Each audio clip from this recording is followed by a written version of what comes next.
Hi everyone, welcome back to our channel. I don't know when this video is going to be going up, but it is currently the day after I made the creme brulee. So we have our special guest, my quarantine hair, with us today again. But in all seriousness, I had some leftover cream from yesterday that I didn't want to go to waste, so I thought I'd make another video for all of you on how I make my fettuccine Alfredo.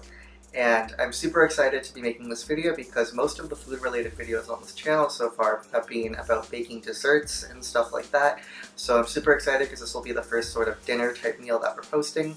And I will be linking the recipe down in the description below. So with that being said, let's get started. I'll show you what you need to make this.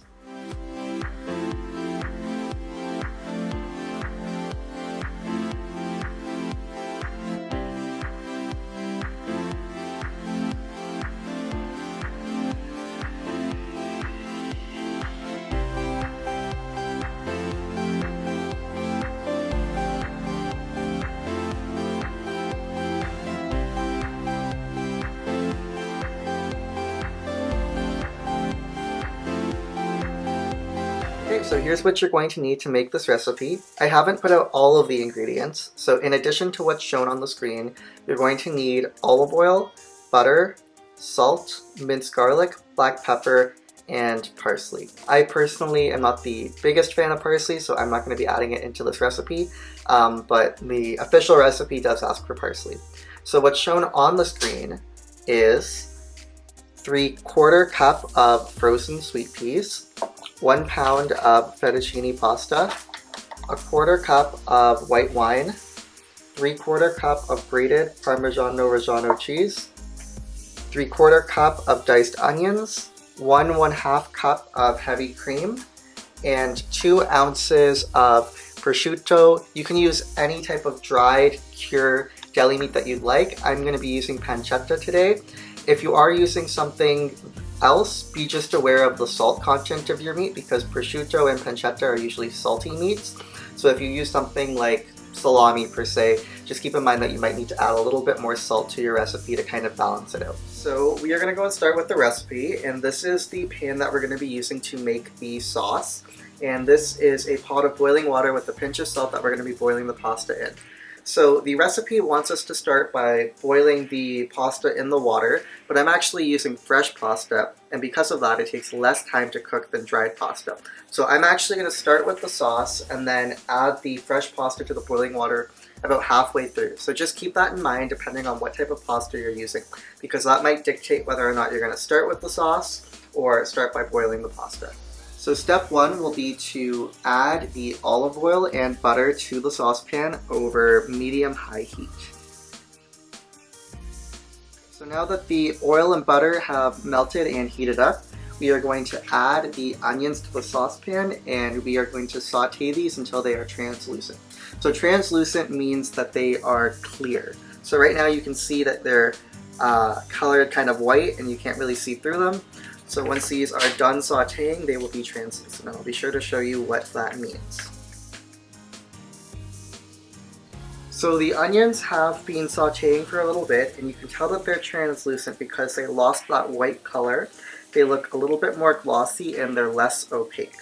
So the recipe said this would take about 3 minutes, but it took a little bit longer for me, and that's because the professional chefs and stuff like that, they use professional equipment, professional stoves, and professional pans. So keep in mind that when you're making recipes, the timeline might not always be exactly the same. So now that the onions are sauteed, we are going to add the minced garlic, 1 tablespoon. So the reason why we're adding the minced garlic after we've sauteed the onions is because the garlic burns a lot easier than the onions. So you want it to give the onions a little bit of a head start. So we're going to saute this for about 30 seconds. And then we're going to add in the meat that you have chosen. So for me, I chose pancetta. The recipe asked for prosciutto, and it's just cut into 1/4 inch strips or cubes. Okay, so it looks like the storage drive just filled up, but I think the only thing you missed was me adding the pancetta to the pan. So what I was saying is we were adding the pancetta to the pan, and then we are going to deglaze the pan with the white wine. So what deglazing does is it basically gets the little stuck pieces of meat off the bottom of the pan and it sets up the pan to become a sauce. So in this case, we are going to be using the wine to kind of mix everything together and get the little stuck pieces off the bottom, and then we're going to be using what's left over in the pan as a setup for the cream sauce that we are going to be making. So I have been sauteing this for a few minutes now. I know the recipe said to saute this for about a minute with the meat, but like I said, I don't really have a professional stove, so it takes a little bit longer. But now we are going to add in the white wine and deglaze the pan.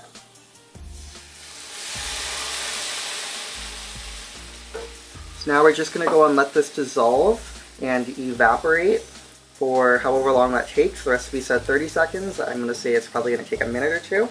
And now is the time where I'm going to go and add in the pasta to the boiling water, because I'm using fresh pasta, so it's going to take a little bit less time to cook.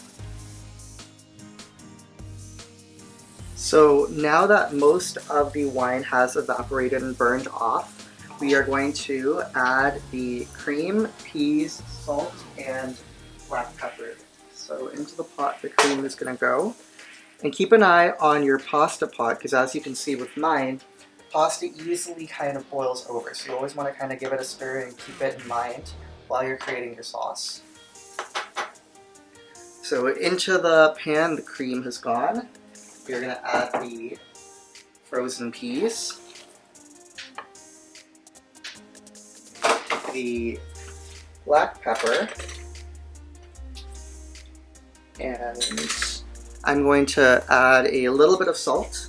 The recipe says 3/4 of a teaspoon. I'm just going to kind of eyeball it, keeping in mind that the meat that we used in itself has its own salt content, and the cheese that we are using later is salty on its own. So we're just going to give this a stir, and now we're going to let this reduce by half, which the recipe says will take about 3 to 4 minutes. We will expect that to take a little bit longer because we don't have professional equipment. The cream has definitely reduced. You can see it is a lot thicker, and before it was up here on the side of the pan, and now it's a lot lower. The pasta is just about done. So we are going to strain the pasta, and then we are going to go and mix this sauce and the pasta together in a serving dish, and then we're going to add the cheese right on top and mix that all together. So I have moved everything to a cutting board, and now we are just going to assemble. So strain the pasta, put that in the serving dish. Now we are going to add the delicious sauce we made right on top. And we can use a wooden spoon or spatula just to make sure that we get all the delicious sauce we made. Now we are going to add the cheese directly on top. This is the 3/4 cup of grated cheese that we had from before. And now we are going to just mix this all together.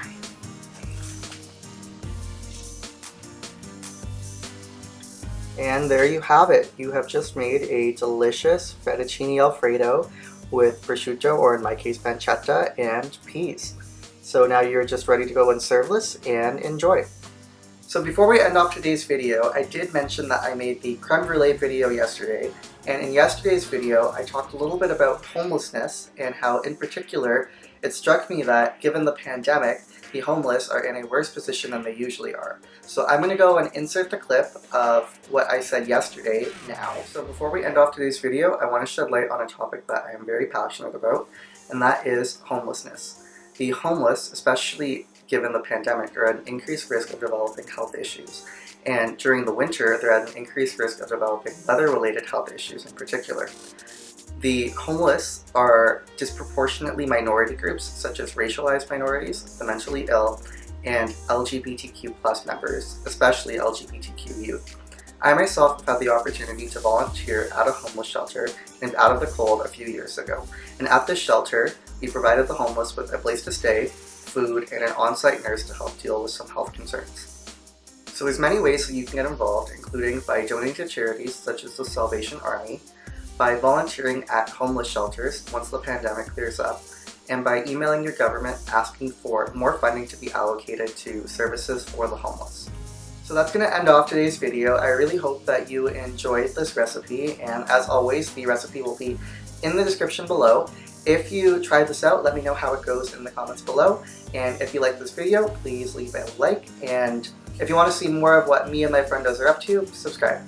Thanks!